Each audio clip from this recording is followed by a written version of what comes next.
नमस्कार, न्यूज 24 उत्तर प्रदेश उत्तराखंड में आपका स्वागत है। आपके साथ मैं हूं मानस श्रीवास्तव। आज हम बात करने जा रहे हैं उत्तर प्रदेश में कांग्रेस के प्लान बी की। दरअसल इस बीच में मीडिया और सियासी हलकों में इस बात की चर्चा हो रही है कि जो तल्खियां या जो कड़वाहट इस वक्त समाजवादी पार्टी और कांग्रेस के बीच कुछ कुछ मामलों में देखने को मिल रही है, और जिस तरीके से अजय राय के नेतृत्व में कांग्रेस लगातार अपने संगठन को मजबूत करने की कोशिश कर रही है, या यूं कहे कि बहुत तेजी से कवायद में जुटी हुई है। ऐसे में माना जा रहा है कि अगर अगर सीट शेयरिंग पे बात नहीं बन पाती है तो कांग्रेस के पास एक प्लान बी भी है। दलित गौरव यात्रा जो आज निकल रही है, या दलितों को लेकर के जो कुछ भी कवायद की जा रही है दलित वोट बैंक को लेकर के कांग्रेस की तरफ से, वो भी इसका हिस्सा है। और इसके अलावा इमरान मसूद की कांग्रेस में ज्वाइनिंग, आज एक और बड़े कद्दावर नेता की पश्चिमी उत्तर प्रदेश से जो मुस्लिम समाज से आते, उन्होंने भी आज कांग्रेस पार्टी को ज्वाइन किया। उनके साथ तमाम समर्थक थे। तो ये माना जा रहा है कि कांग्रेस लगातार उत्तर प्रदेश में दलित और मुस्लिम यानी इन दो कम्युनिटीज के बड़े नेताओं को जोड़ने की कोशिश कर रही है, और ये माना जा रहा है कि एक तरीके से अपना वोट बैंक तैयार करने की कांग्रेस कोशिश कर रही है।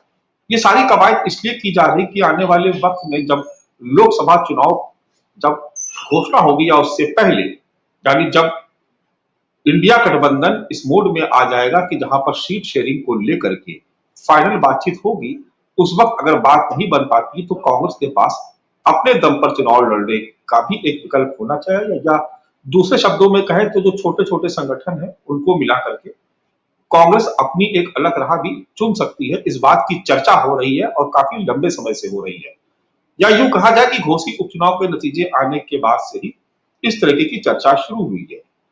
कुछ बयान अजय राय की तरफ से भी आए, कुछ बयान सपा सुप्रीमो अखिलेश यादव की तरफ से भी आए। तो आज इसी पर चर्चा करेंगे हम लोग कि आखिर ये कांग्रेस का प्लान बी है क्या, कैसे एक्टिवेट कर रही है कांग्रेस इसको, और इसके क्या परिणाम हो सकते हैं। लेकिन उससे पहले एक बार उत्तर प्रदेश कांग्रेस के चीफ अजय राय की का जो बयान है वो सुन लेते हैं। अधिकार पत्र भरवाए जाएंगे। प्रत्येक विधानसभा की दलित बस्तियों में 10 बजे रात्रि चौपाल लगेगा। रात्रि को प्रत्येक लोकसभा में सामूहिक चर्चा दलित एजेंडे पर, प्रत्येक लोकसभा में कोर ग्रुप की गठन, और 18 मंडल पर एक दिवसीय दलित गौरव यात्रा करेंगे। और इसमें एक लाखों लोगों को इसमें हम जोड़ेंगे। और ये पूरी तरीके से मैं समझता हूँ कि जो दलित जो एक गौरव उनका था वो पूरी ताकत के साथ जो कांग्रेस से जुड़ के रहा, उसको पुनः स्थापित करने के लिए, पुनः जोड़ने के लिए उस पर हम सब लोग काम कर रहे हैं। आज कौकब हमीद साहब के बेटे, उनके बेटे शामिल हुए हैं, अहमद साहब। दूसरे हमारे तोमर साहब जो लोकदल के हमारे पूर्व मंत्री रहे, वो आए हैं। और इनके साथ मैं समझता हूँ कि सैकड़ों की संख्या में पश्चिमी उत्तर प्रदेश के लोग इनके साथ आए हैं। तो देखिए, आप अजय राय को सुन रहे थे। एक तरफ वो अपने जो दलित एजेंडे को लेकर के अपने कार्यक्रमों के बारे में विस्तृत जानकारी दे रहे थे, तो दूसरी तरफ वो जो मुस्लिम नेता जो शामिल हुए आज कांग्रेस पार्टी में, उनके बारे में जानकारी दे रहे थे। जैसा कि हम सभी लोग जानते हैं, हमारे साथ जो भी खास मेहमान इस चर्चा में शामिल हो रहे वो सब भी जानते हैं, क्योंकि अमित साहब राष्ट्रीय लोकदल के बड़े नेता थे, और आज जो उनके साथ जिन लोगों ने ज्वाइन किया वो भी राष्ट्रीय लोकदल से आए थे। तो एक तरफ बात हो रही है इंडिया गठबंधन की, विपक्ष की एकता की, और दूसरी तरफ सहयोगी दलों में तोड़फोड़, या यूं कहे कि आवाजाही का सिलसिला भी जारी है। तो चलिए आज इसी पे चर्चा करते हैं। कांग्रेस का जो प्लान बी है, हमारे साथ इस चर्चा में तमाम खास मेहमान मौजूद हैं। आप सभी का उनसे परिचय करवा देते हैं। हमारे साथ समाजवादी पार्टी से दीपक रंजन जी इस चर्चा में शामिल हो रहे। दीपक रंजन जी, बहुत स्वागत है आपका। दीपक बघेल जी हमारे साथ आज भारतीय जनता पार्टी से हमारे मेहमान हैं, वो भी इस चर्चा में हमारे साथ भागीदारी कर रहे हैं। विजय उपाध्याय जी, वरिष्ठ पत्रकार, वो भी इस चर्चा में हमारे साथ शामिल हो रहे हैं, और वरिष्ठ पत्रकार विजय उपाध्याय जी, आप सभी का इस चर्चा में बहुत स्वागत है। आप सभी से आज हम इस मुद्दे पर चर्चा कर रहे हैं कि जो कांग्रेस का प्लान बी है। चलिए, उमाशंकर जी हमारे सामने स्क्रीन पर नजर आ गए हैं। उमाशंकर जी, कांग्रेस का प्लान बी, एक तरफ आप बात कर रहे हैं इंडिया गठबंधन की मजबूती की, दूसरी तरफ आप अपने ही सहयोगी दलों के तमाम नेताओं को तोड़ तोड़ करके अपनी पार्टी कांग्रेस पार्टी में शामिल कर रहे हैं। इससे पहले मैं देखा कि समाजवादी पार्टी के भी तमाम नेता आपने ज्वाइन करवा लिए। आज राष्ट्रीय लोकदल से जुड़े हुए तमाम नेताओं, खासतौर से जो मुस्लिम नेता है, उनको भी शामिल आपने करा लिया है। तो ये कैसी दोस्ती है ये? देखिए मानस जी, आप इसको तोड़ फोड़ कहें, लेकिन ये एक्चुअली तोड़ फोड़ नहीं है। लोगों की किसी से नाराजगी होती है, किसी से नजदीकी होती है। राजनीति में एक परिवार का भाई दूसरे परिवार में चला जाए तो उसको तोड़ फोड़ नहीं कहना चाहिए। अगर कोकब हमीद जी वो मंत्री रहे, ताकतवर मंत्री रहे, आरएलडी में भी रहे, समाजवादी पार्टी में भी रहे, कांग्रेस में भी रहे, और आज उन्होंने घर वापसी की है। अगर ये तोड़ फोड़ है तो तमाम नेता समाजवादी पार्टी में भी गए हैं कांग्रेस पार्टी की तरफ से, और फिर तो हमको भी नाराज होना चाहिए। लेकिन नहीं, अब आप देखिए, कांग्रेस में लोगों का भरोसा मानस जी बढ़ रहा है। चाहे आज की हम ज्वाइनिंग की बात करें, या अभी आपने देखा इमरान मसूद जी भी बहुजन समाज पार्टी से हमारे दल में आए हैं। अभी तो ये श्रृंखला बढ़ने वाली है, अभी तो ये खबरें लगातार बढ़ने वाली है, क्योंकि उत्तर प्रदेश में भारतीय जनता पार्टी से कौन लड़ सकता है, देश में भारतीय जनता पार्टी से कौन लड़ सकता है, इस पर जनता को अब कोई कंफ्यूजन नहीं रह गया है मानस जी। और यही कारण है कि कांग्रेस का कारवां उत्तर प्रदेश के साथ ही पूरे देश में लगातार बढ़ रहा है। और समाजवादी पार्टी की आप बात कर रहे हो, हमारे साथ इंडिया अलायंस में है। हम उनके साथ पहले भी 2017 में बेहद सकारात्मक ढंग से मिलकर विधानसभा का चुनाव लड़ चुके हैं। कांग्रेस बड़े दिल की पार्टी है, हमारे पास दिल बड़ा है। राहुल गांधी जी जैसा बड़ा नेता है जो जननायक है, पूरे देश की उन्होंने पैदल यात्रा की है। ऐसे में उत्तर प्रदेश के लोगों का भरोसा राहुल गांधी जी में और कांग्रेस पार्टी में बढ़ गया है। इसीलिए दूसरे दलों के लोग, या जो कांग्रेस से रूठ कर दूसरे दल में गए थे, वो लोग कांग्रेस पार्टी में वापसी कर रहे हैं, घर आ रहे हैं, वापस आ रहे हैं। और इसमें किसी दल को मुझे लगता है बुरा भी नहीं लगेगा, क्योंकि तोड़ फोड़ नहीं है, लोग स्वेच्छा से कांग्रेस पार्टी के साथ आ रहे हैं। हमारी लड़ाई आपस में नहीं है मानस जी, हमारी लड़ाई सपा, बसपा, आरएलडी या अन्य दल जो भारतीय जनता पार्टी के खिलाफ खड़े हैं, हम सब एक साथ हैं। आने वाले समय में इंडिया अलायंस उत्तर प्रदेश में भारतीय जनता पार्टी की एनडीए अलायंस को ताकत के साथ हराएगी। आप इस बात को समझिए, ये तो अभी शुरुआत हुई है। अभी लोकसभा चुनाव का ऐलान होने दीजिए मानस जी, भारतीय जनता पार्टी के 30 से 40 मौजूदा सांसद आपको कांग्रेस पार्टी के दरवाजे पर नजर आएंगे। ये भगदड़ है, आपने देखा था पिछली विधानसभा चुनाव में कि भारतीय जनता पार्टी में कैसे भगदड़ मची थी। तमाम cabinet minister Bharatiya Janata party के जो उत्तर प्रदेश की योगी सरकार में थे, वो रिजाइन करके दूसरे दलों में आए थे। इस बार आपको बड़ी भगदड़ दिखेगी, क्योंकि सबको समझ में आ गया है कि अब उत्तर प्रदेश में और देश में भारतीय जनता पार्टी की लुटिया डूब रही है। और ऐसा क्यों नहीं होगा? दलित, आज कांग्रेस पार्टी ने दलितों को लेकर पूरे प्रदेश में एक संवाद कायम करने का कार्यक्रम शुरू किया है। हमारे प्रदेश अध्यक्ष आदरणीय अजय राय जी ने इसकी शुरुआत की है। हम दलितों के लिए, दलितों के मोहल्ले में चौपाल लगाएंगे, और ये 4000 चौपालें हम करने जा रहे हैं। और दलित का कांग्रेस पार्टी के प्रति भरोसा बढ़ा है, क्योंकि दलितों के लिए अगर सही तरीके से देखा जाए तो आज जो दलितों की स्थिति में सुधार दिखता है, गरीबों की स्थिति में सुधार दिखता है, उसकी पूरी जिम्मेदारी और उसका पूरा श्रेय कांग्रेस पार्टी और उसके नेताओं को जाता है। आज कांसी राम जी का पुण्यतिथि है। कांसी राम जी ने दलितों के उद्धार के लिए अभूतपूर्व कार्यक्रम किए, बिल्कुल वैसे ही जैसे बाबा साहब भीमराव अंबेडकर जी ने कांग्रेस पार्टी के साथ, पंडित जवाहरलाल नेहरू जी के साथ वो कानून मंत्री रहे, उसके पहले उन्होंने संविधान का निर्माण किया, और उसमें दलितों के लिए उन्होंने आरक्षण का प्राविधान किया, जिसके कारण आज दलितों की स्थिति उस समय की स्थिति से बहुत बेहतर दिख रही है। कांग्रेस पार्टी ने दलितों के लिए तमाम जो समाज में छुआछूत जैसी तमाम बीमारियां थी, कांग्रेस पार्टी ने उसके लिए सख्त कानून बनाए। दलितों के प्रति जो अत्याचार थे उनके निवारण के लिए कांग्रेस पार्टी ने तमाम तरीके के सख्त कानून बनाए, जिसके कारण दलितों के ऊपर जो अत्याचार थे, जो उनकी प्रताड़नाएं होती थी, उसको कानूनी तौर पर और संवैधानिक तौर पर निवारण करने का उसमें उपचार दिया गया। लेकिन भारतीय जनता पार्टी क्या कहती है, वो हमारे खाद्य सुरक्षा योजना को, हमारे ही खाद्य सुरक्षा बिल को अपने नाम से मोदी जी का फोटो छपवा के झोले पर 5 किलो राशन देकर दलितों के उद्धार की बात कर रही है। हमारा जो इंदिरा गांधी आवास योजना था दलितों के लिए, गरीबों के लिए कॉलोनियां देने का, उसका नाम बदलकर प्रधानमंत्री आवास योजना करके उसका क्रेडिट लेने की कोशिश कर रही है। ये वही भारतीय जनता पार्टी है मानस जी, जिसने मनरेगा का, जिसके नेता ने, जिसके मुखिया ने, देश के प्रधानमंत्री ने जो कहते थे हम चाय बेचते थे, उन्होंने गरीबों के लिए, दलितों के लिए लोकसभा में मजाक उड़ाया था। ये वही भारतीय जनता पार्टी है जिसने कोरोना काल में लाखों प्रवासी मजदूरों को हजारों किलोमीटर पैदल चलने पर मजबूर कर दिया था।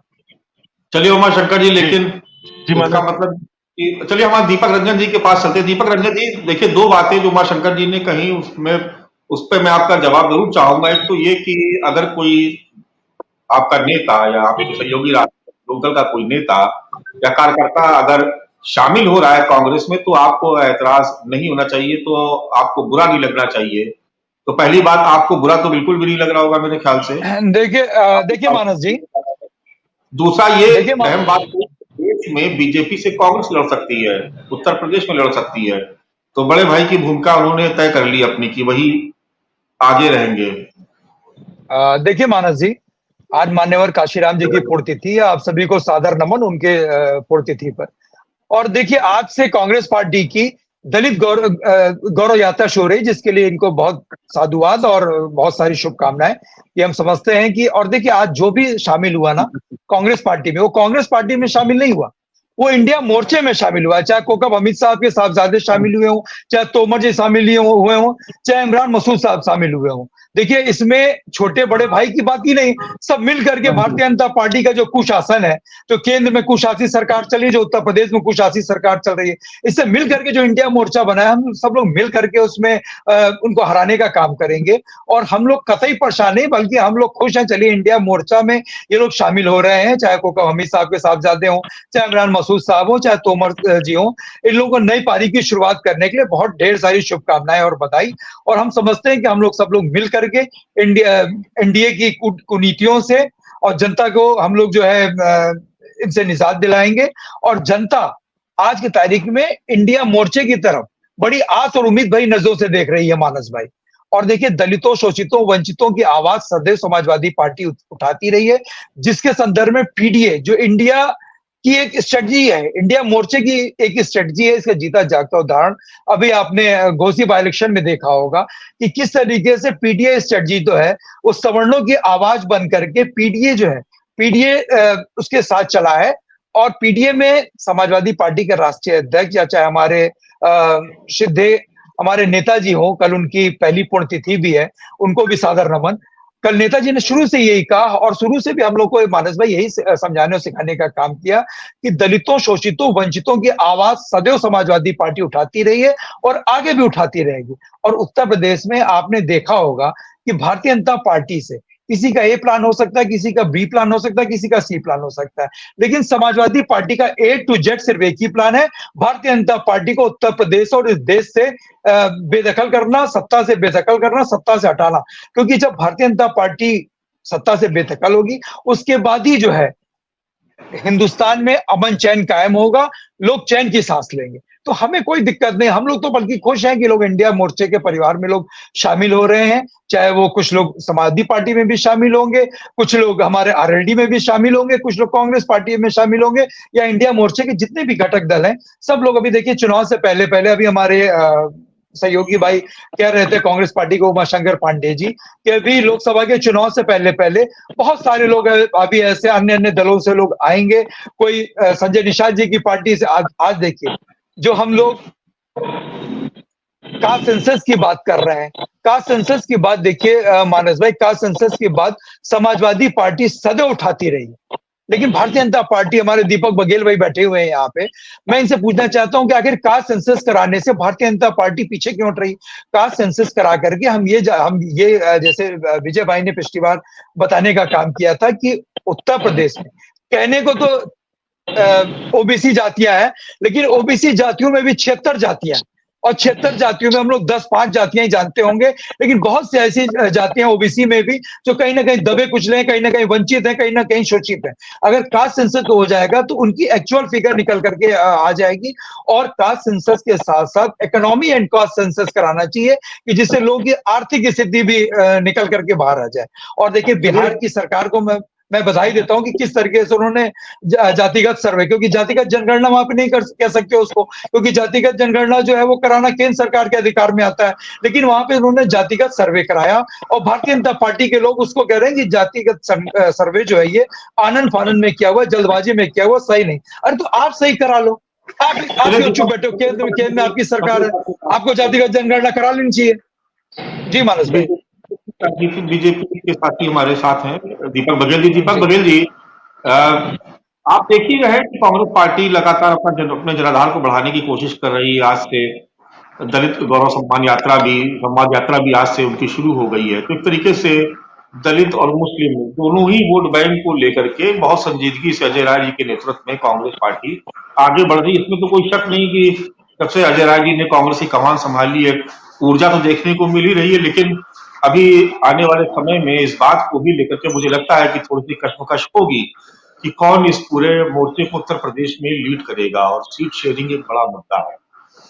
आपको लग रहा है कि जो हालात उत्तर प्रदेश के हैं, जिस तरीके से कांग्रेस अपने आप को बहुत तेजी से आगे लेकर के जाना चाहती है, कोशिश कर रही है, समाजवादी पार्टी भी निश्चित तौर पर अपने आप को आगे बढ़ाने के लिए, अपने वोट बैंक को बचाए रखने के लिए कोशिश कर रही है, आपको लगता है कि ये ज्वाइंट फोरम चुनाव आते आते आपके लिए कोई बड़ी चुनौती पेश कर पाएगा, या लग रहा है कि अभी आपस में ही बहुत सारे मुद्दे सुलझना बाकी रह गए?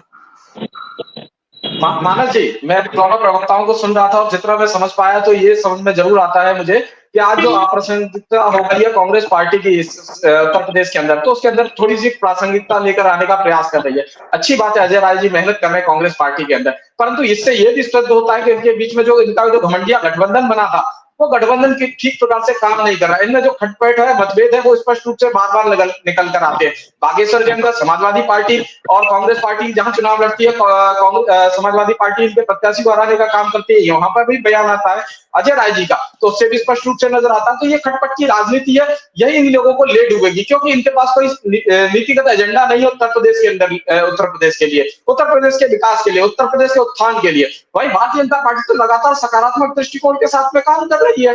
अभी मेरे मित्र बोल रहे थे उमाशंकर जी कि क्या कहते हैं, देखिए किस प्रकार से दल बदल होने लगा, 2022 के विधानसभा में इधर से टूट के उधर जाने लगे। एक बार कांग्रेस के प्रवक्ता महोदय को भी पता होना चाहिए कि आज कांग्रेस से कितने लोग, कितने नेतागण हैं जो टूट के चले जा चुके हैं। आज कांग्रेस कहां कर खड़ी हो गई, उत्तर प्रदेश के अंदर कांग्रेस की क्या परिदृश्य है। देश के अंदर 91 तक राज करने वाले, उत्तर प्रदेश के अंदर राज करने वाली कांग्रेस आज किस स्थिति में आकर खड़ी हो गई। केवल 2 विधायक तक सीमित है, एक सांसद तक सीमित है, उनके खुद के नेता राहुल गांधी, जो खुद अमेठी से चुनाव हारने के बाद में वायनाड पहुंच गए। तो ये परिस्थिति है आज कांग्रेस की। और उसके बाद में ये क्यों लेकर आते हैं इमरान मसूद को, जो प्रधानमंत्री श्री नरेंद्र मोदी जी के लिए कहता है कि वोटी वोटी कर दूंगा। क्यों?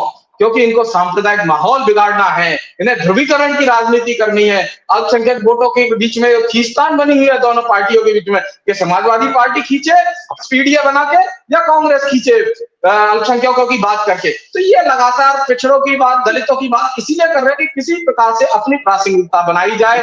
जब दोनों गठबंधन बैठेंगे, सीट शेयरिंग की बात होगी, तो किसी प्रकार से कांग्रेस को कुछ 2-4 सीटें ज्यादा मिल जाए। ये सारा प्रयास केवल और केवल इसके लिए है। इनकी प्रदेश की जनता से कोई सरोकार नहीं है, देश की जनता से कोई सरोकार नहीं है, ना ही उत्तर प्रदेश के विकास से कोई सरोकार नहीं है। केवल और केवल किसी भी प्रकार से राजनीति में आने की बात है।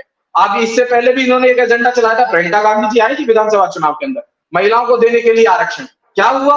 ये उत्तर प्रदेश में अंदर देने के बाद जहां पर उनको पता था कि हमारी स्थिति कमजोर है, हम यहाँ पर हार जाएंगे, तो उन्होंने महिला को सीट दिया। उसके बाद दूसरी जगह पर कर्नाटक के अंदर गए तो कितनी सीटें दी। अभी आएगा राजस्थान का चुनाव, देखेंगे हम भी मध्य प्रदेश के अंदर कितनी महिलाओं को ये सीट देने वाले हैं, कितनी महिलाओं को टिकट देने वाले हैं। तो केवल और केवल एजेंडा बेस्ड राजनीति करना, किसी प्रकार से किसी वर्ग को बात करके उनके वोट ले लेना और वही चरित्र अपनाना जो लगातार ये 60 वर्षों से देश के अंदर करते आए।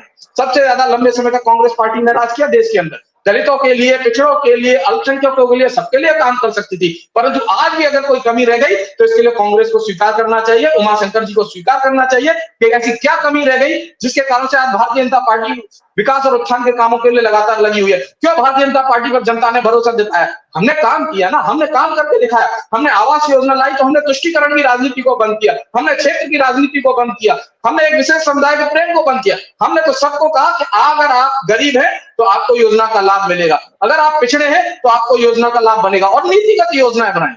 जो जो उस दायरे में आता था उन सबको आवास से लेकर जल से लेकर राशन, ऐसी सभी योजनाओं से आच्छादित करने का काम किया और उसी लक्ष्य को लेकर हम आज आगे बढ़ रहे हैं। सांस्कृतिक राष्ट्रवाद और देश की अगर बात करने की बात आए तो हम उसको भी अग्रणी स्थान पर लेकर चल रहे हैं, पर हमने तुष्टीकरण की राजनीति से स्पष्ट रूप से बचने का काम किया। हमने तो पिछड़े दलित जो मुस्लिम है उनको भी साथ लेने का काम किया। देखिए उत्तर प्रदेश के अंदर आज भी 4-4 एमएलसी उस मुस्लिम समाज के हैं, भारतीय जनता पार्टी ने दिया। पूछिए इन दोनों पार्टियों से कि कितने एमएलसी इन्होंने मुस्लिम समाज के आज भारतीय जनता पार्टी से ज्यादा दिए। तो ये बात कर रहे हैं, दलितों की बात कर रहे हैं, परंतु कहीं पे भी उनके लिए काम करते हुए नजर नहीं आ रहे। इसलिए ये दोहरापन और दोगलापन जनता देख रही है, समझ रही है, और इसका नतीजा जनता आगामी लोकसभा चुनाव के अंदर वो देने वाली है और पूर्व में भी दिया है, क्योंकि दोनों ने पहले भी गठबंधन किया। समाजवादी पार्टी का गठबंधन हुआ कांग्रेस के साथ में, नतीजा क्या है सबने देखा। बहन जी के साथ में भी गठबंधन हुआ, फिर उसके बाद नतीजा क्या है वो भी सबने देखा। क्योंकि ये स्वार्थ सिद्धि वाले लोग हैं, अगर इनकी स्वार्थ है तो ये वहां जाएंगे और इनकी वो सिद्धि प्राप्त नहीं होती तो ये तुरंत गठबंधन तोड़ देंगे। ये आप सभी दलों के साथ में देख लीजिए, ओम प्रकाश राजभर से लेकर जिस भी दल के साथ में समाजवादी पार्टी ने किया हो तो उनके साथ यही है। तो ये तो केवल और केवल माहौल बनाने वाली बात है और मुझे नहीं लगता इसका कोई परिणाम उत्तर प्रदेश में उनके पक्ष में आने वाला है। और आप देखिएगा कि लोकसभा चुनाव के बाद में जब हम फिर डिबेट में होंगे तो परिणाम भारतीय जनता पार्टी के पक्ष में होगा और भारतीय जनता पार्टी 80 में से 80 लोकसभा सीटें उत्तर प्रदेश में आपको जीतती हुई नजर आएगी। मानस, चलिए विजय उपाध्याय जी हमारे साथ मौजूद हैं। विजय जी, कांग्रेस के प्लान बी जिस पर आज हम चर्चा कर रहे हैं उसके बारे में तो आप भी समझ ही रहे होंगे, लेकिन जिस तरीके से जिस एक्शन से कांग्रेस पार्टी आगे बढ़ रही है, आप देख रहे लगातार अभी समाजवादी पार्टी के तमाम लोगों को शामिल कराया गया। अजय राय जी के नेतृत्व में आज राष्ट्रीय लोकदल के बड़े नेता रहे, कई बार मंत्री रहे कोकम अमीर साहब, उनको सभी लोग हम लोग जानते हैं, बल्कि उनके साथ उनके कार्यकाल में हम लोगों ने कई बार खबरों के सिलसिले में उनसे मुलाकातें भी होती रही। राष्ट्रीय लोकदल के भी तमाम नेता आज शामिल हो गए कांग्रेस पार्टी में। ये कहा जा रहा है कि उत्तर प्रदेश में कांग्रेस एक प्लान बी पर काम कर रही है। तो पहले तो आप समझना चाहेंगे विजय उपाध्याय जी, क्या वास्तव में कोई प्लान बी है भी जिसकी चर्चा इस वक्त सियासी हलकों में भी हो रही है और मीडिया में भी चर्चा का विषय बना हुआ है कांग्रेस के बारे में? दूसरा ये, अगर वास्तव में कोई प्लान बी चल रहा है तो क्या आने वाले समय में ये इंडिया गठबंधन के लिए फ्रूटफुल रहेगा, या लगता है कि कुछ मामला अंत समय तक आते आते कुछ गड़बड़ा भी सकता है? देखिए मानस भाई, कांग्रेस की आदत है जब भी चुनाव नजदीक होते हैं बहुत एक्टिव हो जाती है, उसमें बहुत उत्साह आ जाता है, पार्टी हरी भरी नजर आने लगती है, पदाधिकारी सक्रिय हो जाते हैं, उनके अभियान शुरू हो जाते हैं, यात्राएं निकलती हैं, इस तरह के कभी खाट सभाएं होती हैं, कभी दलित सम्मेलन होते हैं। तो ये सब कांग्रेस की परंपरा का हिस्सा है, कम से कम उत्तर प्रदेश की बात मैं कर रहा हूँ। और ये जो कुछ भी आप कांग्रेस में सक्रियता देख रहे हैं ये उस संभावना पे है कि उत्तर प्रदेश में कांग्रेस और सपा के बीच में तालमेल होगा सीटों का। तो कुछ लोग अपनी गुंजाइश उसमें देख रहे हैं कि इस गठबंधन के सहारे हम राजनीतिक रूप से कुछ कामयाबी हासिल हो जाएगी। देखिए कांग्रेस के पास है क्या, इससे ज्यादा कैंपेन, इससे ज्यादा तैयारी, इससे ज्यादा मेहनत, इससे ज्यादा प्लान ABC विधानसभा चुनाव में कांग्रेस के पास था और इन सारे प्लान ने कांग्रेस के वोट बैंक को 2.3% पे ला दिया। और अब चूंकि दीपक रंजन की पार्टी से तालमेल की संभावना है तो फिर लोग एक बार उत्साहित हैं, बहुत जोश में हैं। परंपरा के हिसाब से जैसे 89, 91, 93, 96 सिलसिलेवार चुनाव, विधानसभा लोकसभा देख लीजिए, कांग्रेस हमेशा चुनाव में उत्साहित हो जाती है। मेरा मानना कांग्रेस एक ऐसे लोगों की पार्टी है जो सिर्फ एग्जामिनेशन के समय पढ़ाई करते हैं, बाकी समय उनको पढ़ाई से कोई मतलब नहीं होता है और इंपॉर्टेंट क्वेश्चन रट के वो सोचते हैं कि हम नंबर अच्छे ले आएंगे। लेकिन कभी ऐसा होता नजर नहीं आया। और जो नई कांग्रेस है जिसमें लेफ्टिस्टों की भरमार है, इस नई कांग्रेस ने वोट परसेंट को आगे बढ़ाने के बजाय पीछे खींच दिया। यानी वो वैसे ही बॉटम पे थी, 6% पे था, कभी 12-14% तक भी इनको वोट मिल जाता था, लेकिन इन्होंने तो 2.3% पे ले आके खड़ा कर दिया। वो भी तब जब कांग्रेस का ट्रम्प कार्ड उत्तर प्रदेश में चला गया, और बहुत लंबे समय तक लोग ये मानते थे कि प्रियंका जी आएंगी, वो कांग्रेस के ट्रम्प कार्ड हैं, एकदम से चीजें बदल जाएंगी, और बदलने के बदला तो, लेकिन रिवर्स में आ गया। तो ये जो कांग्रेस के प्लान्स हैं, इनका कोई ज्यादा महत्व नहीं। कांग्रेस का उत्तर प्रदेश में संगठन इतना खराब बना दिया है कि लोग जानते ही नहीं कि कौन कांग्रेस का पदाधिकारी है। नेहरू भवन जो प्रदेश मुख्यालय है इनका, उसके अंदर आने पे तो लोग जानते हैं कि ये फला जनरल सेक्रेटरी है, फलाने उपाध्यक्ष हैं, या फलाने इनके पैनलिस्ट हैं, लेकिन जनता में उनकी कोई पहचान नहीं। जनता में जिन कांग्रेसियों की पहचान थी, उनको विधानसभा चुनाव के पहले घर पे बैठा दिया गया, उनको प्रताड़ित किया गया, उनको पार्टी से निकाला गया और पार्टी को इस लेवल पे लाके खड़ा कर दिया गया। उत्तर प्रदेश में अगर विधानसभा सीटें देखें तो ले दे के वही अमेठी और रायबरेली कांग्रेस के पास बचती है। मेरा मानना है कि समाजवादी पार्टी भी अगर इससे ज्यादा सीटें इनको देगी तो अपना नुकसान करेगी। जैसे बिहार विधानसभा में इन्होंने 60 सीटों पे चुनाव लड़ा था विधानसभा की, और 19 सीटें जीते थे। अगर वो 40 सीटें आरजेडी लड़ी होती तो बहुमत आ जाता। तो ये खतरा हमेशा है कि जो जैसे 2017 में सपा के साथ, सपा कांग्रेस के साथ थी, 112 सीटों पे कांग्रेस चुनाव लड़ी, अंत तक पता ही नहीं था कि कितनी सीटों पे सपा लड़ रही है, कितने पे कांग्रेस लड़ रही है, कहाँ पे फ्रेंडली फाइट है, कहाँ पे कांग्रेस के विद्रोही उम्मीदवार हैं। मतलब पूरा जो कैंपेन था वो डिरेल हो गया। एक तो पार्टी में जो अंदरूनी लड़ाई थी सपा की, उसका इम्पैक्ट था, दूसरा कांग्रेस साथ तालमेल से बहुत ही कंफ्यूजन हो गया जनता को। तो गठबंधन हमेशा फायदा ही नहीं पहुंचाता, नुकसान भी पहुंचाता है। और अगर उत्तर प्रदेश में जो मजबूत पार्टी है भाजपा के खिलाफ, वो है समाजवादी पार्टी। समाजवादी पार्टी अगर अपने कंधे पे, जैसे इन्होंने ओम प्रकाश राजभर को बैठाया, राजभर को 6 सीटें मिल गई, 4 मिली थी 2017 में और 6 हो गई 2022 में, और उसका खामियाजा क्या हुआ? सबसे ज्यादा गाली समाजवादी पार्टी को मिली। इन्होंने आरएलडी को अपने कंधे पे बैठा के 1 सीट से उनको बैठा के 9 सीट पे कर दिया है। आरएलडी से बार्गेन करके राज्यसभा ले गई। अब लोकसभा में उनकी बार्गेनिंग क्या है? चर्चा तो यहाँ तक है कि deputy CM post Uttar Pradesh में मांग रहे हैं, मिल जाएगा तो शिफ्ट कर जाएंगे। तो सपा अपनी कीमत पर क्या कांग्रेस को मजबूत करेगी, ये बहुत बड़ा सवाल है। और मैं ऐसा मानता हूं कि अगर 2024 में समाजवादी पार्टी करीब 20 सीटें देती है कांग्रेस को, तो यानी करीब 100 सीटें विधानसभा की हो जाएंगी। तो 2027 की इनकी जो लड़ाई है बहुत कमजोर हो जाएगी, क्योंकि इन 100 सीटों पर जहां कांग्रेस के लिए अगर ये छोड़ते हैं 20-25 जो भी, फिर उसको मल्टीप्लाई 5 से कर लीजिए तो विधानसभा सीटें आ जाएंगी। तो मेरा ऐसा मानना है कि अगर अखिलेश यादव दूरदर्शी नेता होंगे तो अपने दम पे लड़ेंगे। अगर उन शॉर्ट टर्म पॉलिटिक्स करना चाहेंगे और 24 में उन्हें लगेगा कि हम हरा लेंगे बीजेपी को, और नहीं हरा पाए तो 27 का खेल भी इनका खराब हो जाएगा। अब देखना यह है कि कौन ज्यादा दूरदर्शी पॉलिटिशियन है और किस तरीके से वो बीजेपी की घेरेबंदी की लॉन्ग टर्म पॉलिसी बनाते हैं। एक्चुअल प्लान भी यही होना चाहिए कि बीजेपी को घेर कर कैसे हम हरा सकें, क्योंकि शॉर्ट टर्म में तो बीजेपी को हरा नहीं पाए। जब पिछला चुनाव 22 का भी देख लीजिए, बहुत खराब रिजल्ट रहा, और सिर्फ उसमें एक अच्छी बात ये थी जो समाजवादी पार्टी के पास 37.254% आए थे।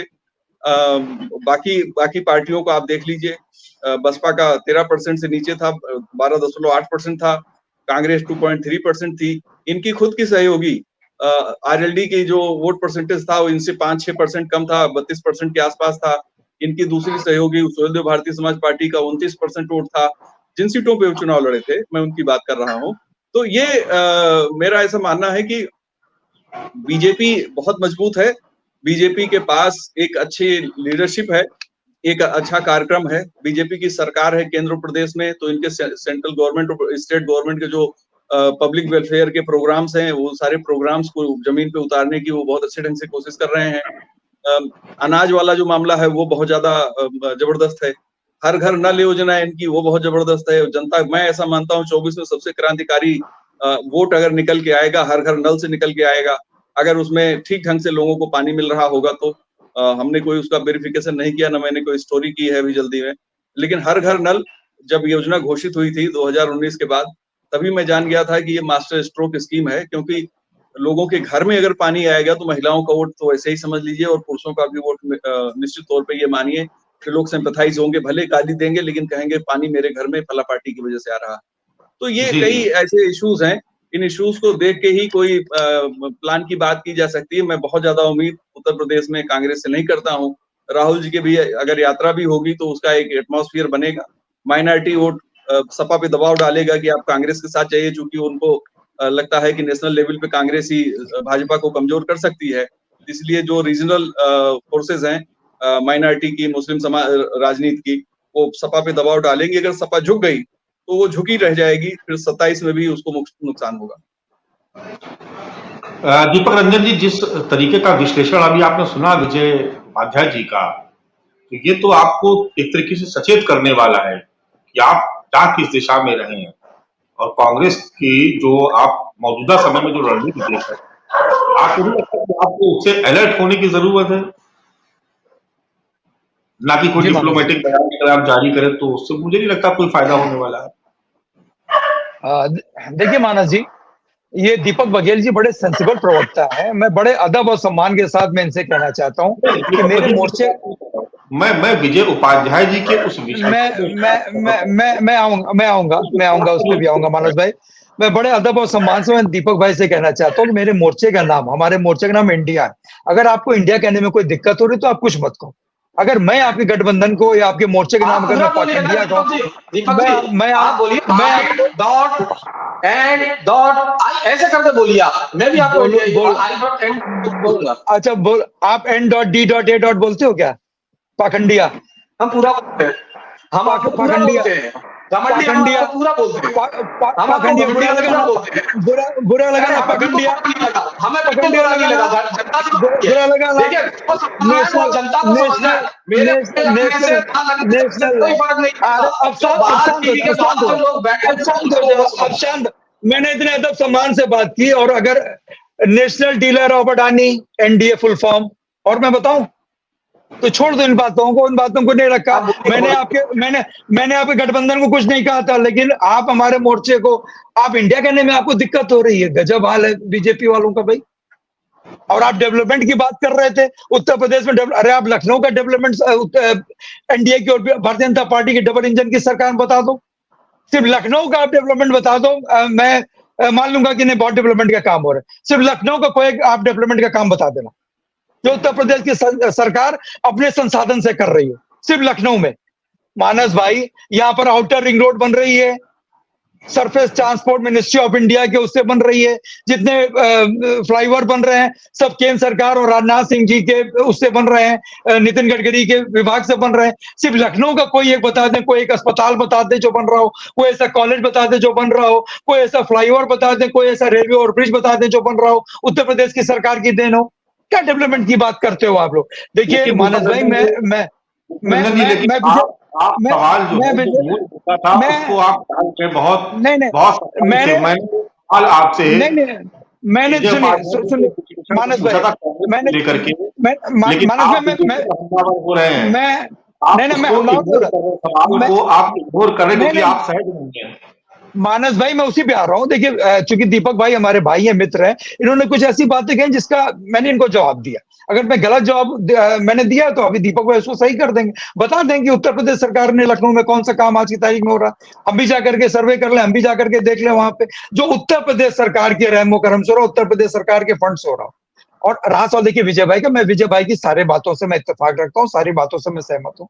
लेकिन विजय भाई साथ ही साथ देखिए यह है कि समाजवादी पार्टी ने गठबंधन को लेकर के, अलायंस को लेकर के सदैव बड़ा दिल दिखाया। आपने देखा होगा कि जब 2019 का लोकसभा का चुनाव था, उस टाइम समाजवादी पार्टी की 5 सीटें थी लोकसभा में और बहुजन समाज पार्टी की एक भी सीट नहीं थी। उसके बावजूद भी अपने से ज्यादा सीट हमने बहुजन समाज पार्टी को देने का काम किया था। लेकिन जब बहुजन समाज पार्टी अकेले चुनाव लड़ी तो उस टाइम हर्ष क्या रहा, सिर्फ एक सीट जीत पाई, वो भी उमा शंकर सिंह जी अपने उस पर जीते। तो ये सही है कि अगर हम 20 सीट मान लें। 1 मिनट दीपक जी, मैं 19 का उदाहरण देना भूल गया था, अच्छा किया आपने दे दिया। आपने गठबंधन किया, उनको 10 सीटें मिली, आपको 5 मिली और गाली भी मिली बाद में। वो मैं नहीं, भूल अब गया, देखिए, अच्छा कि आपने याद दिला दिया। अब देखिए विजय भाई, हम लोग तो, मैंने कहा ना कि समाजवादी पार्टी सदैव गठबंधन धर्म अपनाती है। समाजवादी पार्टी ने, लोगों ने पार्टी छोड़ने के बाद, गठबंधन दल से अलग होने के बाद समाजवादी पार्टी को हमेशा बुरा भला कहा। लेकिन आप बता दी, चाहे आदरणीय ओम प्रकाश राजभर जी रहे हो, चाहे बहुजन समाज की आदरणीय मायावती जी रही हो, समाजवादी पार्टी ने कभी उनके खिलाफ कुछ कहा हो, या राष्ट्रीय अध्यक्ष जी ने हमारे कभी गलत उनके लिए कहा हो, तो आप बताइए। देखिए, मेरा तो प्लान, किसी का ए प्लान, बी प्लान, सी प्लान है, मेरा A to Z प्लान सिर्फ एक ही प्लान है कि भारतीय जनता पार्टी को केंद्र से हटाना और जनता की सरकार हिंदुस्तान में बनाना। क्योंकि देखिए मानस भाई, ये चुनाव जो है वो जनता वर्सेस सत्ता होने जा रहा है। आज 9.5 साल की सरकार में जिस तरीके से हिंदुस्तान की जनता को Bharatiya Janata party NDA alliance की सरकार ने जिस तरीके से लोगों को गुमराह छलने का काम किया है, अब देखिए जनता पूरी तरीके से समझ चुकी है। देखिए विजय भाई, पहले लोगों के पीठ पे लात पड़ती थी। जब लोगों के पीठ पे लात पड़ती थी तो आदमी खड़ा हो जाता था, दाएं बाएं देखता था मानस भाई, और कहता था किसी ने देखा तो नहीं, धीरे से पीठ झाड़ता था और खड़ा हो जाता था। लेकिन आज विजय भाई, भारतीय जनता पार्टी की सरकार में लोगों के पेट पे लात पड़ रही, और जब पेट पे लात पड़ती है विजय भाई, तो अकेले नहीं पड़ती, परिवार सहित मानस भाई लात पड़ रही। जब वो पेट पे लात खाए व्यक्ति जब वो घर जाता है पूरे और उसकी परिवार बीवी को उसकी, 5-5 किलो हर यूनिट में दे रही है भाजपा। अरे तो मुफ्त खोर बना रही है, आप बता दीजिए। अब इससे दोनों अगर कैसे हो अपना सकता सीना, है? इससे हम अगर अपने आप को सीना चौड़ा कर लें, और उसके बाद भी हंगर इंडेक्स में हम 107वें स्थान पे हैं विजय भाई, उसके बाद के हंगर इंडेक्स में 107वें स्थान पे हैं कि नहीं? अगर हम 85 करोड़ 135 करोड़ या 140 करोड़ की जनता हिंदुस्तान की है, उसमें अगर 85 करोड़ को अगर हम मुफ्त राशन दे रहे हैं, उसके बावजूद भी हंगर इंडेक्स में अगर हम 107वें स्थान पे हैं, तो बताइए हम इसका महिमा मंडप करें या इसको हम ओढ़ें कि इसको हम बिछाएं? क्या करें आप बताइए? हंगर इंडेक्स में आज हम कहाँ है? दीपक भाई बताने का काम करेंगे, आज हम हंगर इंडेक्स में कहाँ है? विजय भाई जवाब दे रहे हैं ना। नहीं, विजय उपाध्याय मेरी मेरी मेरी मेरी एक और बात आ जाए। हर घर हर नल जल देने की बात कर रहे हैं, कितने शौचालयों में नल इन्होंने दे दिया? शौचालय इन्होंने महिमा मंडप बहुत किया। विजय भाई, हम आप, मानस भाई, दीपक भाई, सब लोग एक साथ चले, और ज्यादा दूर मत चलिए, अगल बगल क्षेत्रों में चलिए जहां शौचालय बने। कहीं वहां पर गोबर पाथे जा रहे हैं, कहीं वहां पर गुटखा बेचा जा रहा है, कहीं वहां पर और काम हो रहा है, लेकिन वहां पर आज तक शौचालय के लिए नल नहीं पहुंच पाया। क्या शौचालय में बिना नल के बिना नल उसमें जरूरी नहीं, जल उसमें जरूरी नहीं है शौचालय में? आप बताइए विजय भाई। ठीक है, आपने महिमा मंडप तो किया, खूब आपने प्रोपेगेंडा किया कि मैंने हर घर में शौचालय बना दिया। अरे घर आपने शौचालय बनाया, आपने नल पहुंचाने का काम, जल पहुंचाने का काम किया या नहीं किया? विजय जी आ रहे, दीपक भाई आपके पास आ रहे हैं। विजय भाई नहीं, देखिए दीपक भाई जो सवाल उठा रहे हैं वो बहुत बहुत रोचक है। कुछ लोग खुद भी तो करेंगे, शौचालय सरकार ने बनाया, कम से कम लोग अपने आप से नल लगा ले, नहीं तो बाल्टी से लेके जाएंगे, खैर वो अलग विषय है। लेकिन ये जो हंगर इंडेक्स है दीपक जी, आप इसको खूब अच्छे से सर्च कर लीजिए। एक एनजीओ है जर्मनी की, और उस एनजीओ के द्वारा, मतलब स्वयंसेवी संस्था है, वो ये हंगर इंडेक्स जारी करती है। कोई अथॉरिटी नहीं करती, ना यूएनओ करता है, ना यूनिसेफ करता है। आप इसको एक बार पड़ताल कर लें, ये बहुत ज्यादा मीडिया में यूज होता है हंगर इंडेक्स, लेकिन इसके पीछे जैसे ऑक्सफैम एक ऑर्गेनाइजेशन है जो एनजीओ है, वैसे ही ये एक एनजीओ है जो जर्मनी की है, वो ये हंगर इंडेक्स अपना जारी करते हैं। और वो जो चाहे वो, आप सोचिए कि उसमें हमको नेपाल और बांग्लादेश से नीचे, पाकिस्तान से नीचे दिखाते हैं। वो भी तब दिखाते हैं जबकि हमारे अनाज पर नेपाल का भी पेट भरता है, और यहाँ के फ्री जो अनाज बट रहा है वो बिक के जाता है बांग्लादेश में भी। इसीलिए श्रीलंका में क्राइसिस हो गई, पाकिस्तान में हो गई, लेकिन नेपाल और बांग्लादेश में क्राइसिस नहीं हुई, वो तस्करी होके जाता है। लेकिन ये जो हंगर इंडेक्स है, ये इंडेक्स की जो उसका जो क्रेडिबिलिटी है वो अच्छी नहीं है। वो ठीक है, पॉलिटिकल सेक्टर में बहुत ज्यादा ये यूज होता है। नहीं विजय भाई, तो हिंदुस्तान तो हम समझते हैं विश्व गुरु बन चुका है। मैं बता दूं एक बात दीपक भाई, आपको बता दूं कि जो कुपोषण वाली रिपोर्ट आती है, कुपोषण वाली रिपोर्ट बहुत इंपॉर्टेंट होती है। और आपकी सरकार में एक बहुत अच्छा काम हुआ था, अखिलेश जी ने उसमें सारे कुपोषण से कई योजनाएं हैं, कई विभाग कुपोषण से जुड़ी हुई योजनाएं चलाते हैं, कुछ गर्भवती माताओं के लिए चलाते हैं, कुछ बच्चों के लिए चलाते हैं, जैसे आंगनबाड़ी वगैरह। तो कई योजनाओं को उन्होंने इकट्ठा करके एक कुपोषण मिशन शुरू किया था, वो बहुत अच्छी पहल थी। और मुझे लगता है कि उस पर थोड़ा सा स्टडी करनी चाहिए आप लोगों को, क्योंकि आपकी सरकार में वो काम बहुत अच्छा हुआ था। लेकिन वो लास्ट के दौर में उस पर पहल की थी अखिलेश जी ने 2016 में, तो 17 तक उसको लागू हो जाना था, लागू हुआ भी, लेकिन उतने अच्छे ढंग से वो इम्प्लीमेंट नहीं हो पाया था। मुझे लगता है कि उस तरह की चीजें बहुत ज्यादा जरूरी है। दूसरा, एक और काम हो सकता था, मुझे लगता है कि अपोजिशन को करना चाहिए था कि इनका जो हर घर नल योजना है या जो ऐसी योजनाएं हैं, उनका जमीनी हकीकत क्या है, उस पर आप लोगों को एक अपनी तरफ से रिपोर्ट लानी चाहिए कि भाई ये फला जिले में इन्होंने कहा कि हमने हर घर नल दे दिया, हमीरपुर में इतने नल लगा दिए। हम लोगों को भी डेटा मिल जाता है कि नहीं 1 लाख घरों में लग गया, एक्चुअल में हम गए नहीं। तो कम से कम अपोजिशन को जरूर जाना चाहिए, क्योंकि हर गांव में आपके बूथ वर्कर हैं, बूथ अध्यक्ष हैं, तो वहां से रिपोर्ट निकल गया है। तो मुझे लगता है विजय भाई, शौचालय का सर्वे ग्राउंड लेवल पे किया गया, लेकिन शौचालय में जो दीपक बघेल जी जी दीपक बघेल जी, आप कुछ कह रहे थे, अपनी बात रखिए, इसके बाद डिबेट में वाइंड अप करेंगे हम लोग। जी मानस जी, बड़ा कॉन्ट्रडिक्टरी जवाब दिया मेरे भाई दीपक रंजन जी ने। अभी इन्होंने सबसे पहले कहा कि भारत के अंदर मुफ्तखोर है, और दूसरी जगह बताते हैं कि हंगर स्ट्राइक में भारत का स्थान यहाँ पर है, वहां पर है।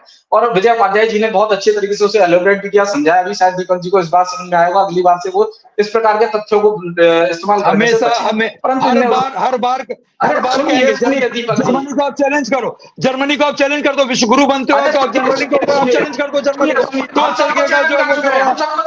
जो चैलेंज कर दो, कुछ नहीं चाहिए। किस बात के विश्वगुरु बनते हो, किस बात के विश्वगुरु बनते हो, किस बात के विश्वगुरु बनते हो, किस बात के विश्वगुरु बनते हो, किस बात के विश्वगुरु बनते हो, किस बात मांग रहे चलो बकवास कर रहे हो। विश्वगुरु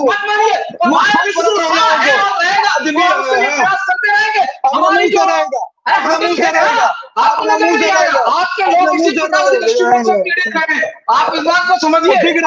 जनता रोजगार मांग रही है, जनता महंगाई भी काबू मांग रही है, रोजगार दे नहीं पा रहे हो, रोजगार क्यों नहीं दे पा रहे हो, रोजगार क्यों नहीं दे पा रहे हो, रोजगार क्यों नहीं दे पा रहे हो। नेपाल में पेट्रोल हमसे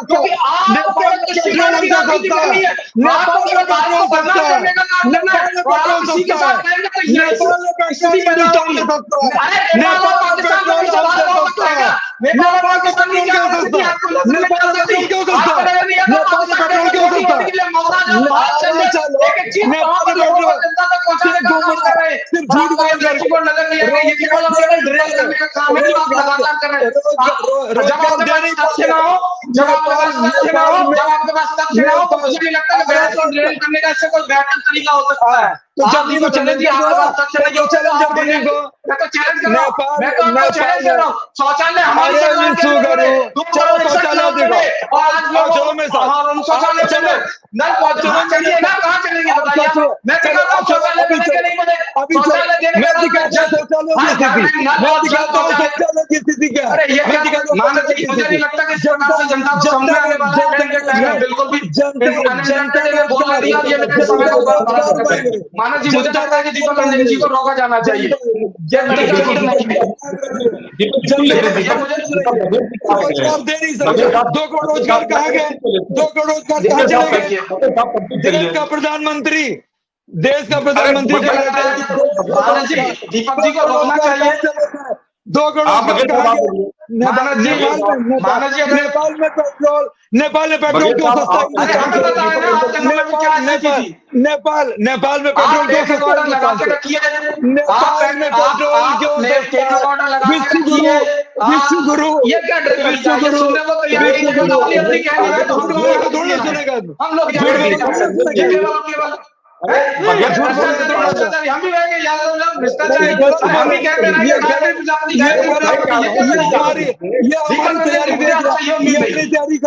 ये अपनी तैयारी करके बताया कि नेपाल में पेट्रोल क्यों सस्ता है। मुझे लगता है कि बघेल साहब आप बोलिए, बघेल साहब आप कंटिन्यू करिए। बघेल साहब ये भाषण दे रहे हैं, विश्वगुरु अरे ऐसा बोल ही नहीं पाते, क्या केवल ट्रेन करने का काम कर रहे हैं।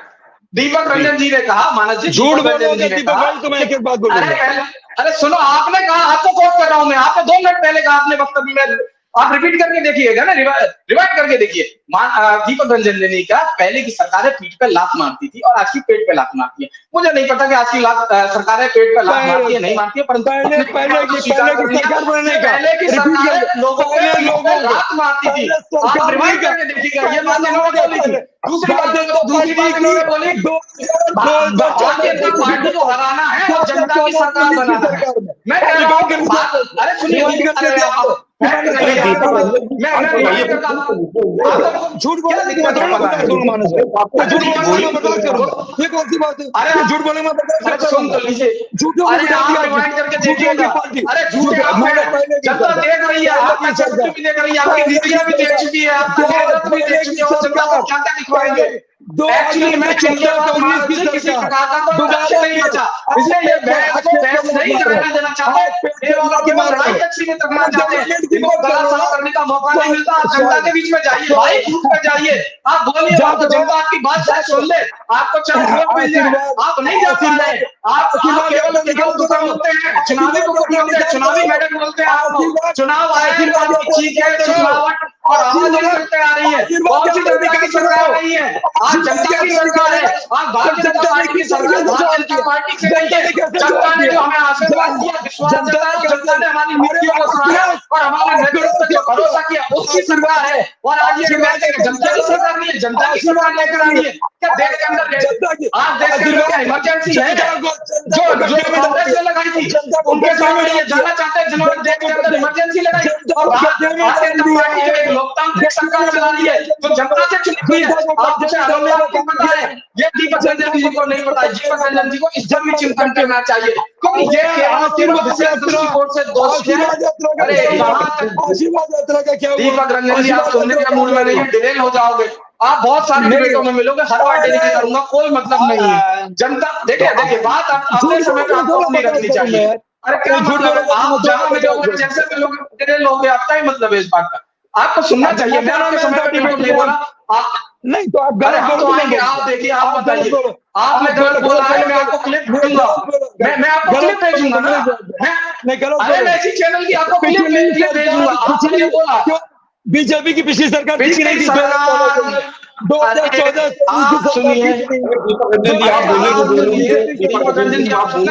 2019 की बीजेपी की सरकार ठीक नहीं थी, 2014 नहीं मानस भाई, ये गलत बोल के निकल रहे हैं, ये गलत बोल के निकल रहे हैं। तो क्या मैं एकदम शांत। दीपक बघेल जी, इस चर्चा को ही विराम देना पड़ेगा, मजबूरी हो गई हमारी, क्योंकि दीपक रंजन जी आज सुनना नहीं चाहते आपको। चलिए आज हम लोग बात कर रहे हैं मानस भाई।